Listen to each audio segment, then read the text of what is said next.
It's kind of funny when you think about the 49ers and when we wring our hands in this business on shows like this one, when trades get made and draft picks are made and choices are made with draft picks, sometimes you trade draft picks to go up and move and select someone in the draft or in the trade deadline. You're saying that's too much to give up for this one individual.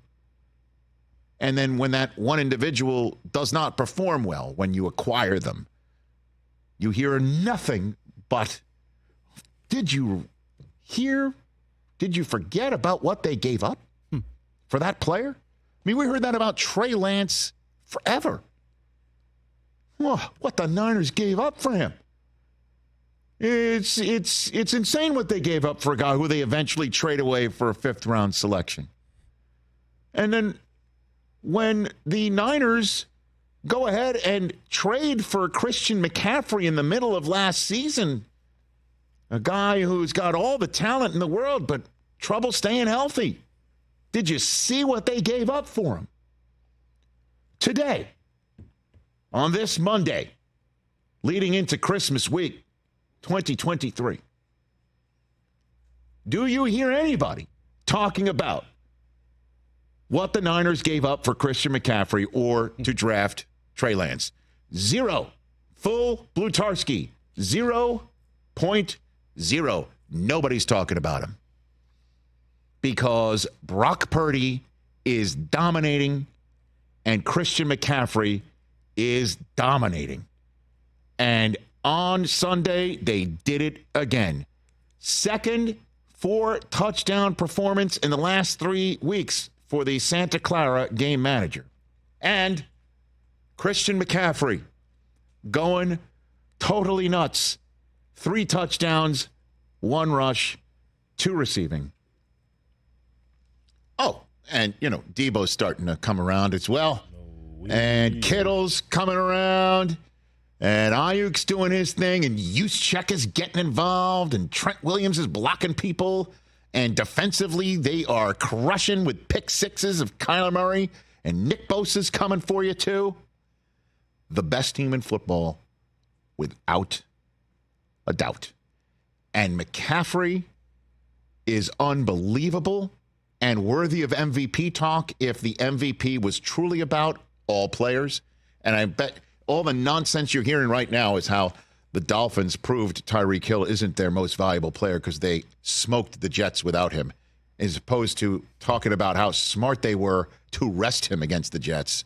And they just bought a week of time and made things even more must-have for Tyreek Hill over the final 3 weeks as he wants to break the 2,000-yard mark. But we're not talking about that move by Mike McDaniel. And at the moment, what we're talking about is the 49ers being the best team in football, and everybody else has to be on their A++ game. You can't turn it over against them. You can't settle for field goals against them. You can't miss on that 3rd down opportunity against them. You can't go for it on 4th and miss it against them because they are so good. They will take that mistake and just jump on it and shove it down your throat. And they're hungry. I bet you the George Kittle we're going to see in about 15 minutes' time, even though he will be his usual, I'll use the word, avuncular self. Oh, big word alert. We caught him. NFL Films cameras caught him on the bench when he was losing to the Chiefs at the Super Bowl saying, we are going to get back here, and he is yet to get back here. And it sure looks like nobody's going to be able to stand in their way on the NFC side of things to prevent that from happening. Can it happen? Of course it can, any given Sunday. Can the Cowboys play the game of their lives? The Eagles play the game of their lives? The Lions play the game of their lives? Anybody else that might see the 49ers before either of those teams? Can they play the game of their lives? Absolutely. Will they have to play the game of their lives to win it? You bet they will. That 3-game losing streak, this team lost to P.J. Walker. Come on.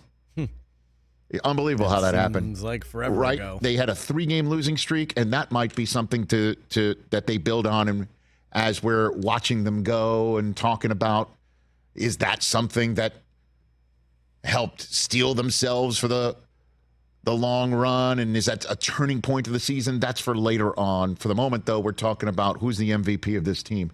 Brock Purdy himself gave the vote to number 23 after the game yesterday. Brock, you just gave a great description of Christian and what he means to the team. What's your case for him to be MVP? Dude, I think Christian should be MVP. I really do believe that. You know, he does everything for us, runs the ball well, can catch the ball. He does everything. And so, in my eyes, that's an MVP. What do you think when your name's in the conversation? I mean, I'm honored. But, man, I think, you know, I have a great team, around me and guys willing to make plays and stuff. So I'm trying to do my part and help our team win. And I'm very honored to hear it. But I think we just have an MVP team overall. So is McCaffrey the MVP of this team? You could absolutely make that case.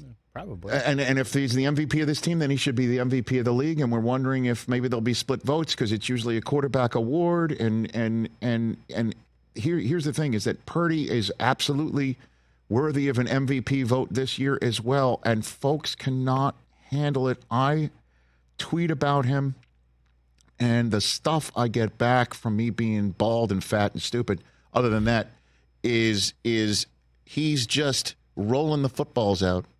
And Cam Newton only lent to that narrative with his take last week that went a ton of places because he's a former MVP talking about quarterbacking. And as he pointed out in his highly edited 9-minute response, he knows more about quarterbacking than most because he's Cam friggin' Newton. And I totally understand that. But this guy isn't just rolling the footballs out. Oh, the number of times. Oh, he's just checking it down. Oh, is that right? McCaffrey was wide open down the sideline that he found him on, and people will say, well, that's McCaffrey. He's wide open. There was a terrible defense, so he should be able to make that throw. The only reason why he was able to make that throw is because with a rush in his face, he pirouetted, spinoramaed out to his left against the grain and stopped and made a throw.